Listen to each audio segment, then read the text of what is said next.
Inga from Inga's World, and today I'm taking you into my kitchen to learn how to make legume. Now, in English, that word is pronounced legume. Now, it's spelled Legume.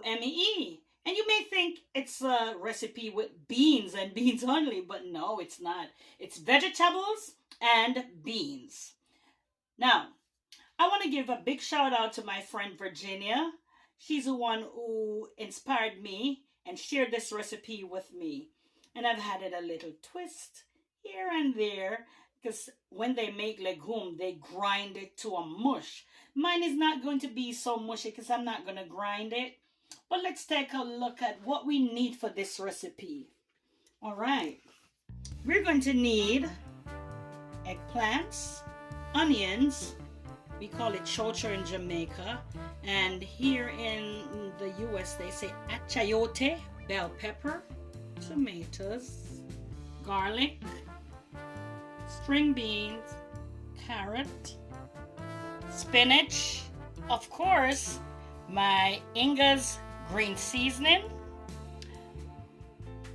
cabbage, black bean, tomato paste, garlic, vegetable oil, onion powder. You may or may not use chicken broth for flavoring, Italian seasoning, some Maggi, and that's it. That's what we need for our recipe today. We're making legume. Now, let's begin. Okay. I'm gonna add some oil to my pan.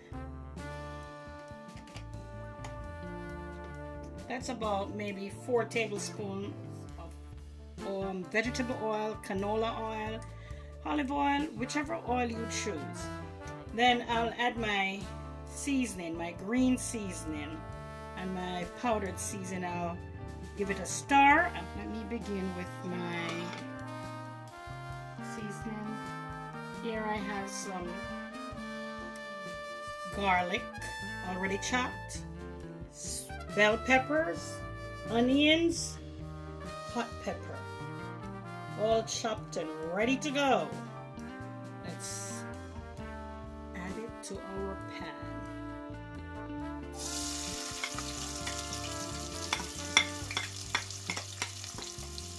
Then give it a stir.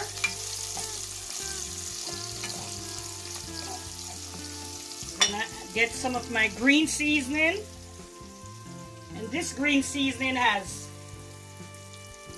whole peppercorns. It has bell pepper, all grounded, ginger, onion, garlic, all the green seasoning that I like. You could add more to yours.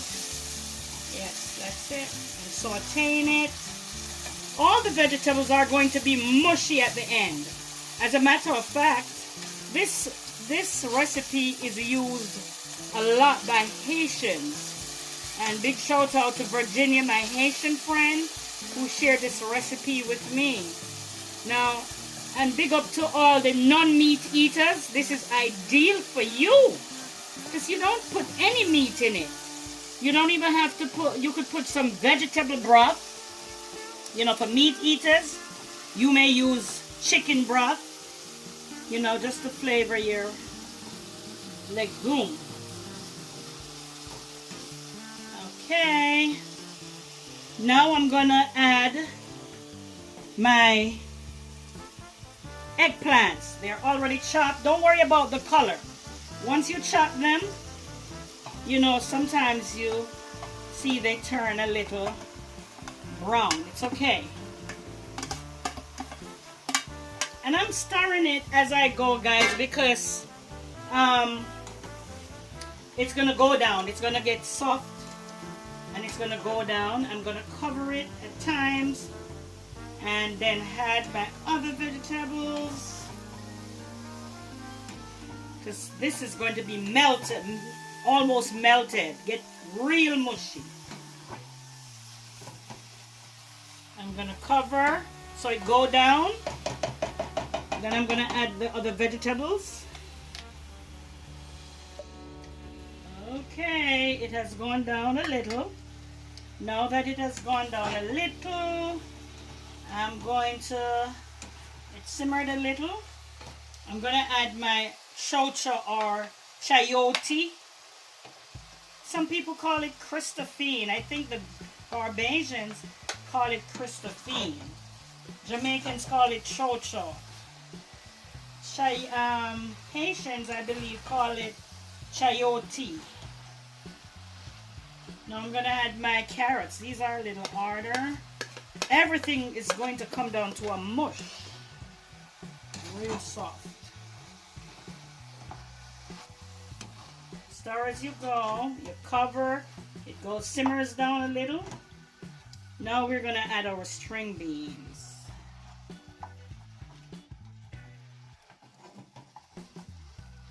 And this is going to be served with rice, white rice. Yes. While this is going, I'm gonna get my white rice started. This is simmering.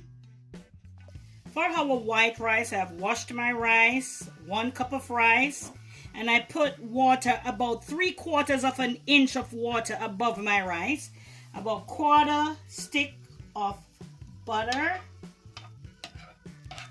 Yes. I will add about a tablespoon of oil. And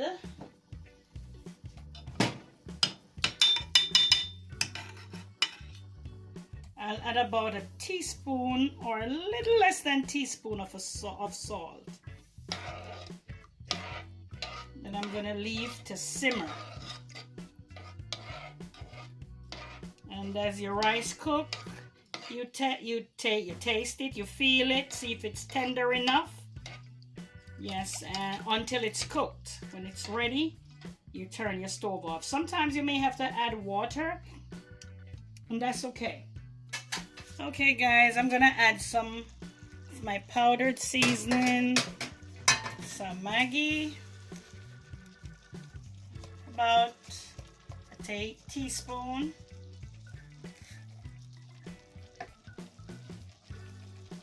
I'm gonna add a little Italian herb seasoning, about 1/4 teaspoon. And now guys, you measure your seasoning. I estimate my seasoning, okay? Feel free to do that. Now for garlic, about 1/4 teaspoon. Or you could put a little more. Some onion powder.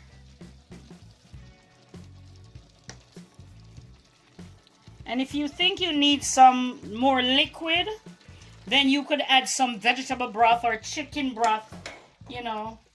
But this one will do. It is already producing a lot. Look, a lot of liquid from the eggplant, from the beans. And it's smelling real good, guys. It's real good. You would think meat is in there, but there's no meat. Now, before I add my cabbage, actually after I had my cabbage, I'm going to show you a little trick that Auntie B used to use when she was alive. Auntie B is my late grandma, and she taught me a lot. I think she inspired me to have that love for cooking. Yes. Yeah. She was the best grandma ever. Let me know if you have a good grandma like mine. My grandma was the best grandma. Nobody could tell me there was ever a better chef than my grandma. And she never had any degree. She didn't go into any school to be a chef. But she was the best cook. I can tell you that.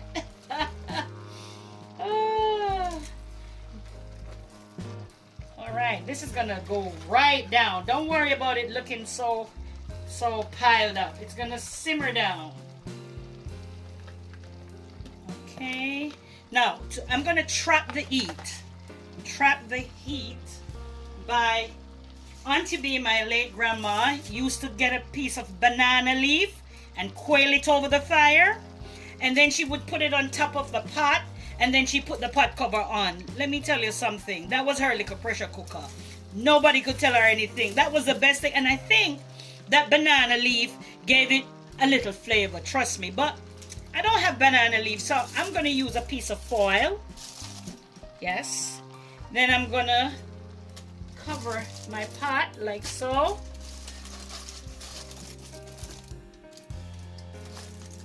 And it's gonna bring it to a simmer faster than, you know, ever. So while that is going, I have yet to put in my spinach. Spinach goes fast, so I'm leaving my spinach for last. Okay? Spinach is going last. Guys, while my stew, our legume is happening, is simmering, let's check on our rice. It's going real good. Yeah, it's when it goes down a little more, I'm gonna test it to see if it's soft enough. If it's not, then I add a little more water. But right now, it's going good. I might add a little more water, let it dry down a little more. Yes. I want it nice and fluffy. Our next step is to, you know what, guys? Sometimes this happens, and it's okay. When you're cooking, you may need a bigger pot. I think I may need a bigger pot. I'm gonna let my vegetables that are already in simmer a little more, and then I'm gonna transfer it to a bigger pot. I'm transferring my vegetable stew, my legume, to another pot.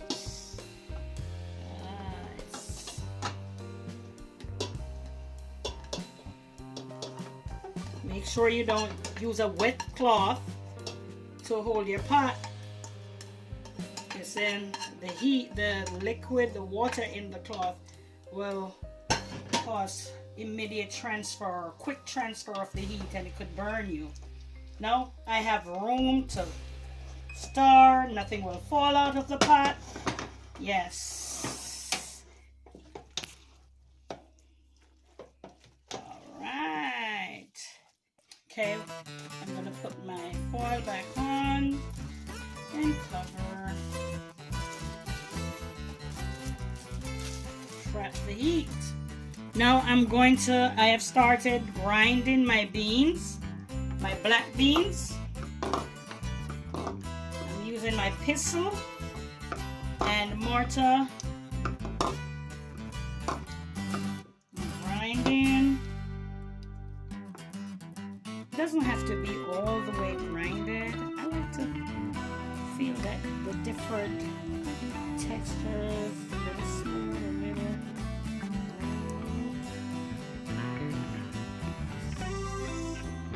And now I'm gonna add my tomato sauce and my beans. So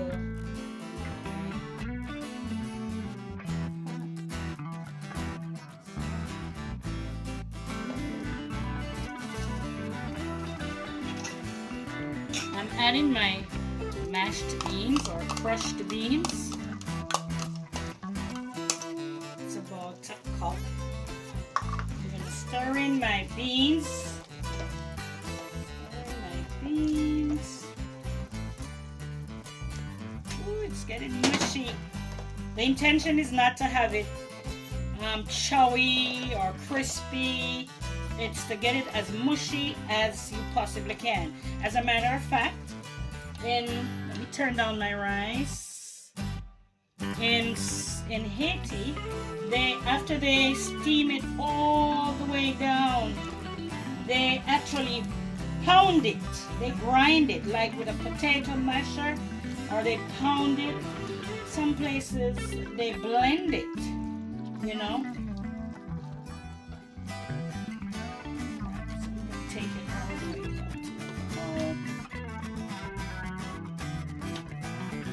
Now I'm going to add my tomato sauce. Okay, if you could use tomato sauce.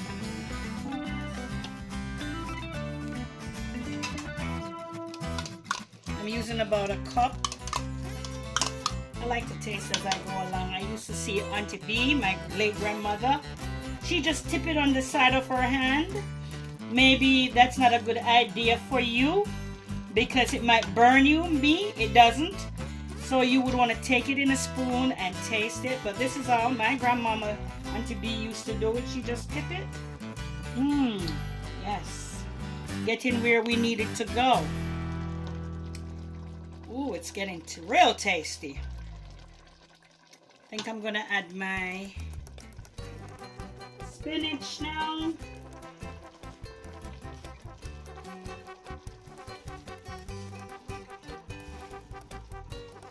Spinach.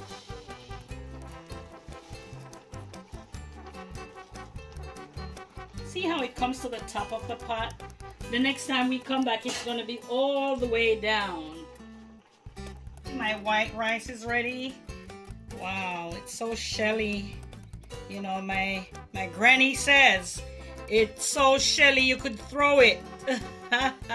You could throw it and you could separate the grains. Yes, my rice is ready. My legume, my vegetable stew, vegetable mash is ready.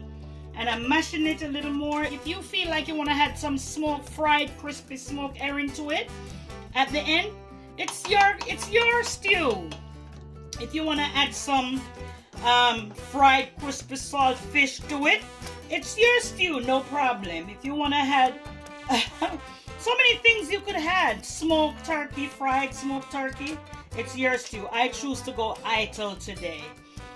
Big up to my friend Virginia, who shared this recipe with me, and now I'm sharing it with you guys. I'm gonna drain it a little because it has a lot of liquid before I plate it.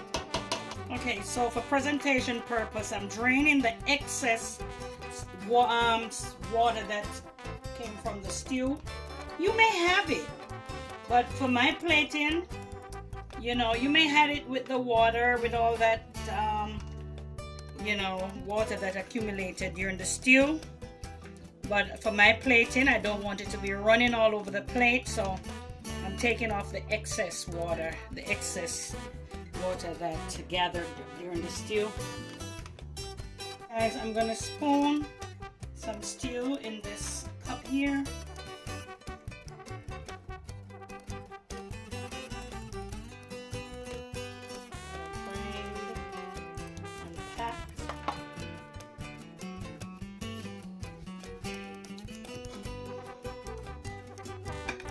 The center of the plate. Then I'm gonna put my rice around it.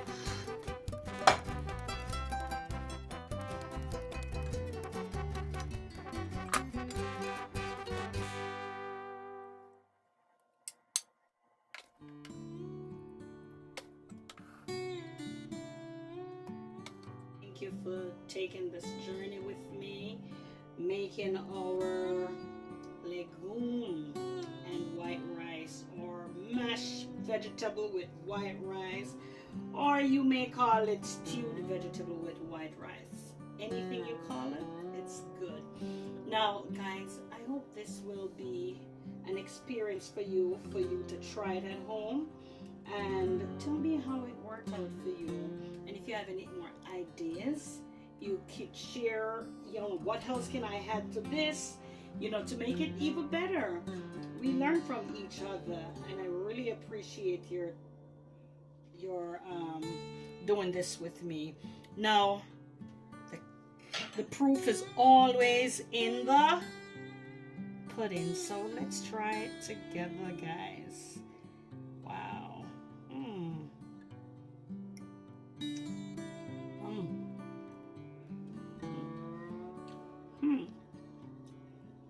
Believe me, to the meat eaters, you're gonna love this. To the no meat eaters, you're gonna love this. It's very organic, earthy in a good way. It's just a blend of flavors, green flavors, and it's really delicious, guys. I'm loving it. Now, guys, support is needed and will be appreciated. So please, if you like the video, don't forget to share, like, and subscribe. I need your help getting to the first 100 subscribers. This is the beginning of my second week, and I really appreciate you. You know, you're my motivators, and big shout out to Miss Virginia, who inspired me to try this recipe. And then not just did I just try it, I was so excited I wanted to share with you. Thank you so much. I love you. Can't wait to see you in my next video. Have a wonderful day. Don't forget, live good and love God. Walk good.